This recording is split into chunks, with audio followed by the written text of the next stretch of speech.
Hello there, and welcome to the Stephen School Alchemy YouTube channel. I am canning herbs, roots, and seeds for storage.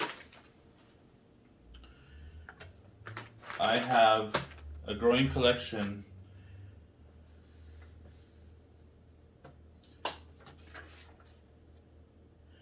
I have oregano, hawthorn leaf and flower, burdock root cut and sifted, bladderwrack powder, butcher's broom root, echinacea, comfrey leaf, lemon balm, oregano, bay leaves, and I am adding dandelion root, nettle leaf, yellow dock root, wild yam root, and turmeric powder. I also have ashwagandha powder. I'm going to be adding many more to my collection. I've also got seeds for moringa trees, orange trees, lemon trees, and avocado trees.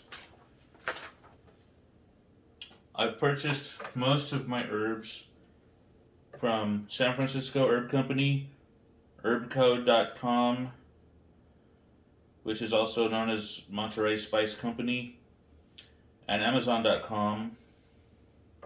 I also bought some bulk containers of dried spices at Smart and Final in Auburn, California, such as this oregano and those bay leaves.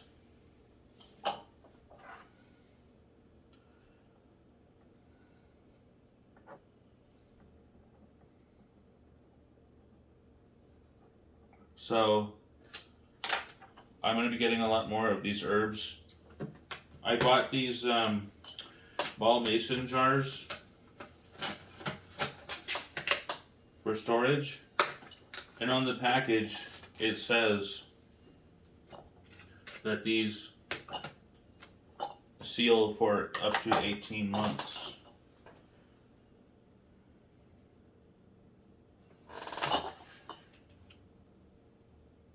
Seals up to 18 months.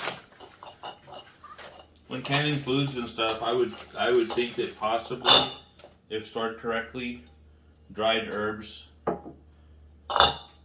probably could last a long time.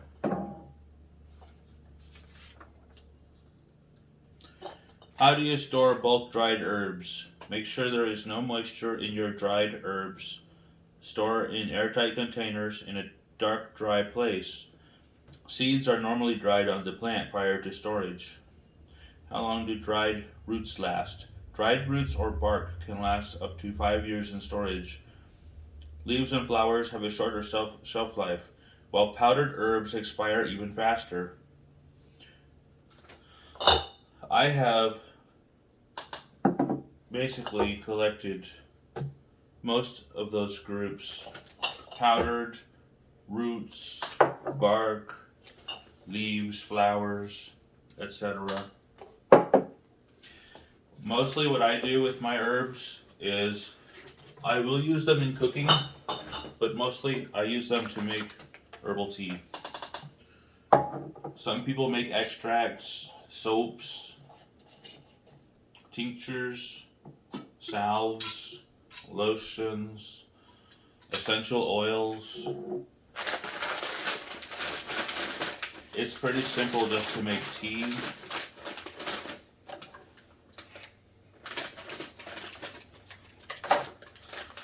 In my opinion, this is Dandelion Root raw. It has a recommendation on the package. This is from San Francisco Herb Company. Brewing recommendation. For herbal tea, the root is generally brought to a boil, then simmered for at least 15 minutes. You know, I was researching online yesterday about herbal teas because I'm interested in pine needle tea. It's said to be very high in vitamin C. And what I came up with in my online research, it said that the best way to make herbal tea is to pour the boiling or hot water over the material, basically kind of like a colander effect. Pour the heated water over the herb, letting it drain, filtering it so you get your tea. And the reason why is because boiling the herb in water, a lot of recipes call for boiling an herb in water for 5 minutes to make tea. But boiling is also said to destroy the nutrients in the material, in the herb or spice.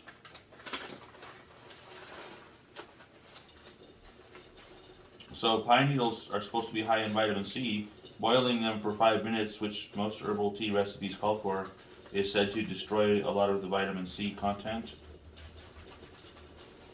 But pouring the heated water over the pine needles while letting it drain in a colander or filter type setting is supposed to leave me with more of the viable nutrients. Vitamin C, vitamin A is what pine needles are said to be high in. Also, I was looking at a book. I haven't purchased it yet, but I was thinking about purchasing it. And the book is about medicinal plants, making medicines from plants and stuff. And I actually saw a recipe posted from the book, and it suggested pouring the hot water over the dried herb.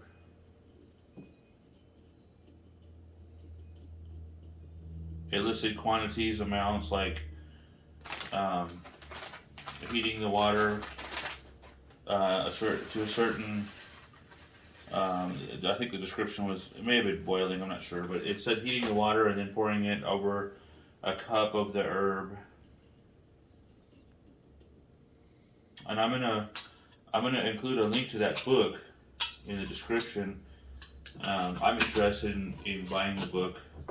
I've actually bookmarked it on Amazon, and I haven't purchased it yet, but it's all about making medicines for different things, from plants, roots, herbs. Okay, so this is raw dandelion root. I'm going to mark it on the top. This is how I mark my ball mason jars.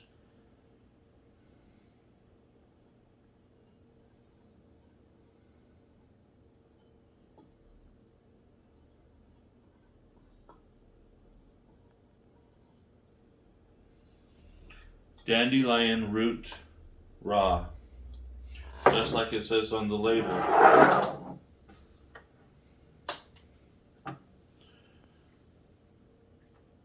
Now, as far as the real shelf life of this, there's just estimates and guidelines, suggestions.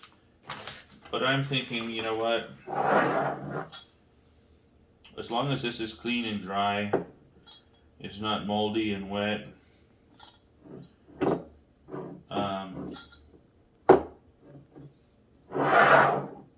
then I'm going to use it to make herbal tea.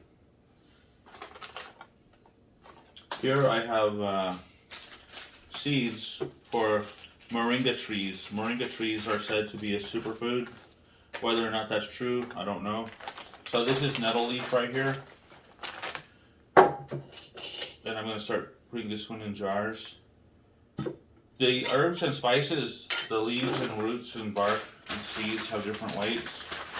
So they come in, I normally buy by the pound.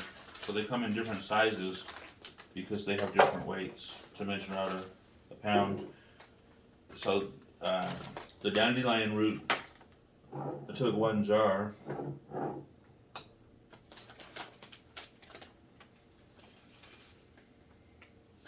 And this one has a larger quantity, so this is probably going to take a couple of jars for this one.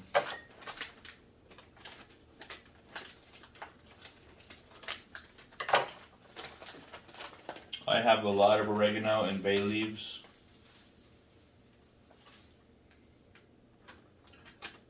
Those are popular with me because if you research the healing qualities or the health benefits of those things, um, there is some interesting information online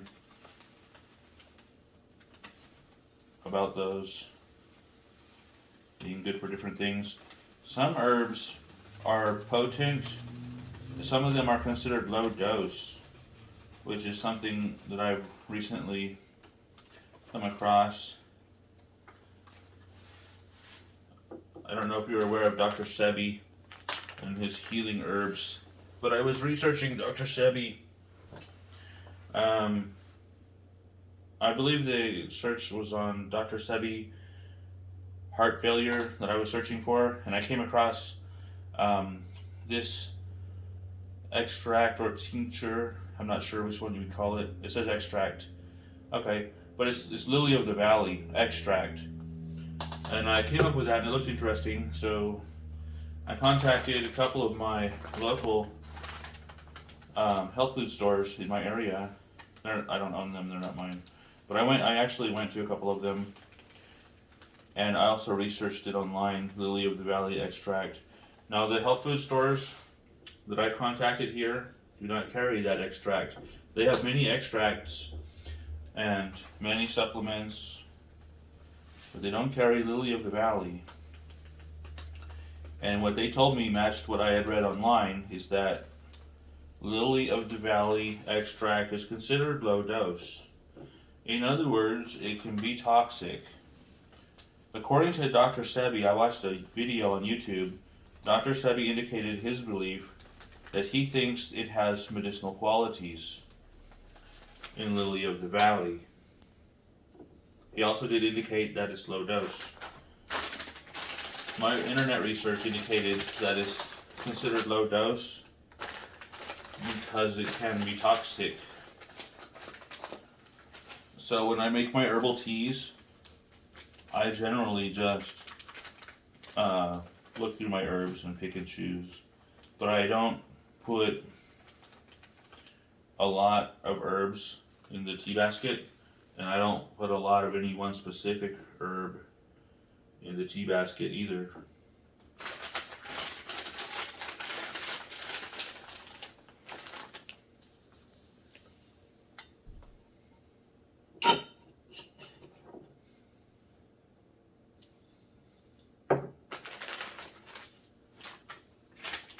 Okay, so that's nettle leaf cut and sifted.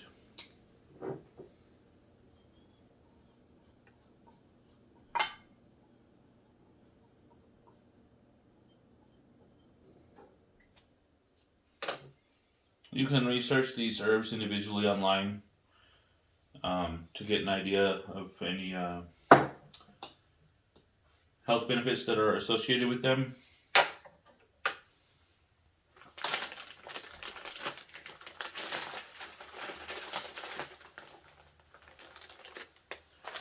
This one is yellow dock root. Botanical name Rumex crispus. 1 pound. This one is in a smaller package than the last one. It seems to have more weight to it. It's kind of heavy.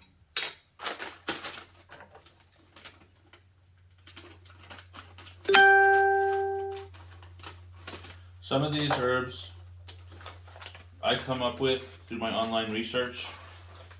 Some of them I come up with because I've researched Dr. Sebi, and he seems to indicate a preference for some of these, like the burdock root.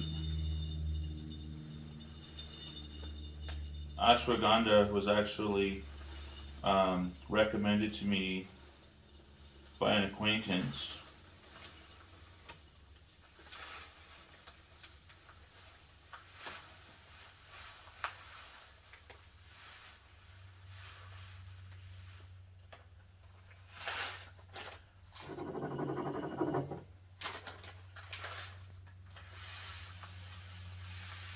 Oregano and bay leaves I've been interested in for a while, just from researching quite some time ago. researching for specific things like antibacterial, antiviral, and other ailments um, like swelling, inflammation. Researching those things, and I came up with some of this herbs that way. So that's yellow dock root.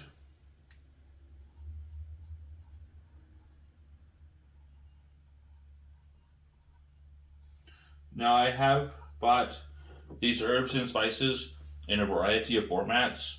The bay leaves is the whole leaf.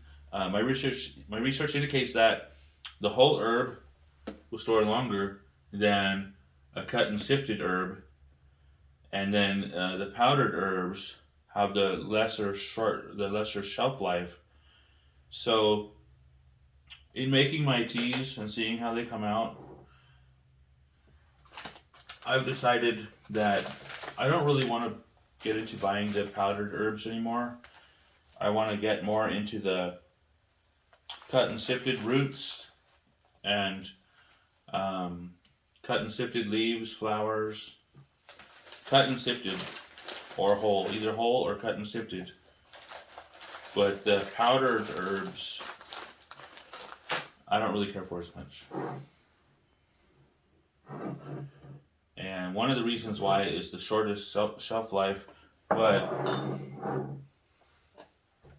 also because when I make my herbal teas, I just use my coffee maker and I put a coffee filter in the basket and then I add the herbs that I want. Sometimes I'll add a little bit of coffee grounds too. And when I do that, I've noticed that when I put the powdered herbs into the coffee basket, it doesn't, the water doesn't drip through as well. It kind of clogs up the coffee maker and makes a mess. Cut and sifted roots and leaves work the best, and sometimes I'll even throw a bay leaf in there, but I'll usually break it up a little bit.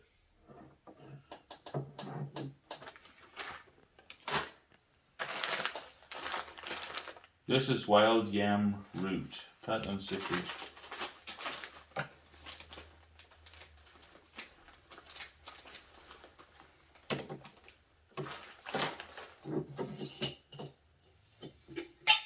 I haven't tried this one yet. If you do a little Google search on the health benefits of this wild yam root, there are some things listed online that it's supposed to be good for. I just bought this one because it sounded good. I don't know that I actually need it for anything.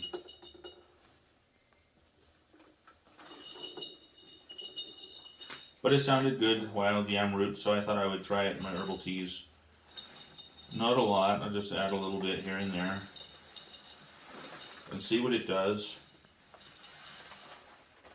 Some of the herbs seem to give me energy,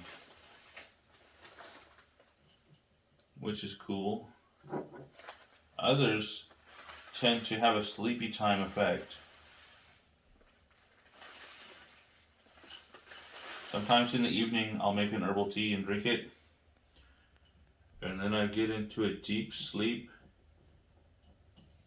and when I awaken the next day, sometimes if the tea is powerful enough, I still feel the calming effects, which are like anti-stress, anti-anxiety,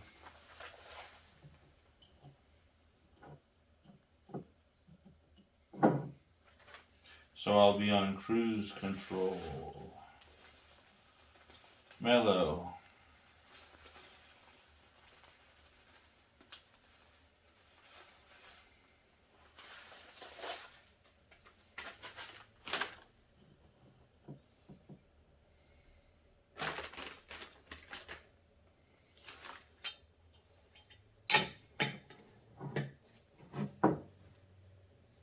Alright, that's This one is wild yam root, cut and sifted.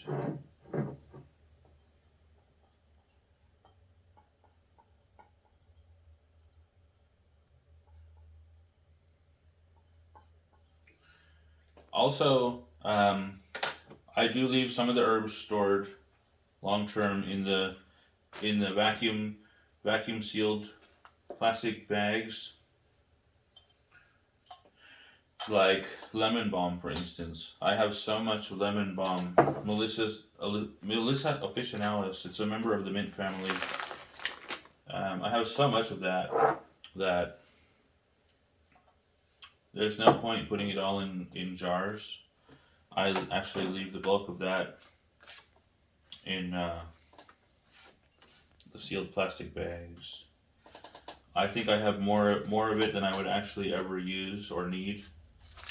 But it's popular in alchemy. It's a popular herb, and so it's always been one of my favorites.